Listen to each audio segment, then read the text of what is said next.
Welcome to my home-based lab, in which we are going to discover the magic of the electrostatics and the fields. These are the required materials. First of all, you need two identical balloons, light with string or thread and thread, whatever you have, a metric ruler or measuring tape, a kitchen scale if it is available, or the average mass of a balloon. You can check it on the back or use 2.5 grams as a standard. A smartphone with 5 bucks up and a piece of wool, a sweater or your own hair to generate this charge. Our first objective is to calculate the unknown quantity of charge on two identical balloons by observing their mechanical equilibrium and to estimate the electrical potential created between them.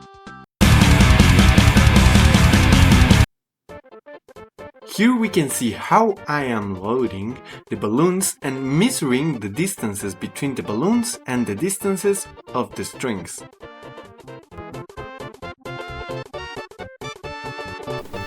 We also measured the tilt of one of the pillars supporting the balloons and checked if our phone has a light sensor or attracts the balloons.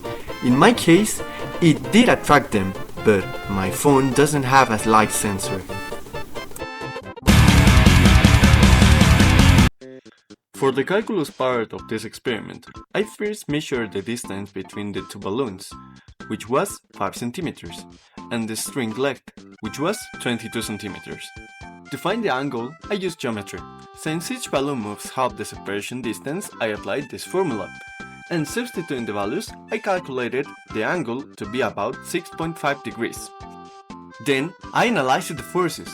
Each balloon has 3 forces: tension, weight, and electric force. From equilibrium, I divided the horizontal and vertical components and obtained the following formula.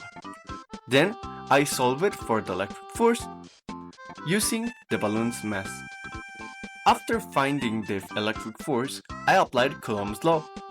And then, I substituted the known values and rearranged the equation to solve for Q, which gave me approximately 2.78 per 10 elevated minus 8 coulombs.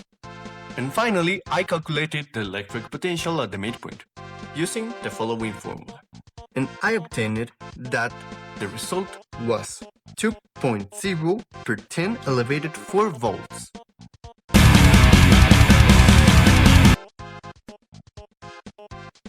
Of course, an experiment like this is never without its flaws. For example, the balloons lost their charge very quickly, and measuring their distances was a bit difficult. But it's also worth noting that there was separation due to the current, and that they were also attracted to my cell phone when I brought it close. Anyways, I consider this experiment a complete success.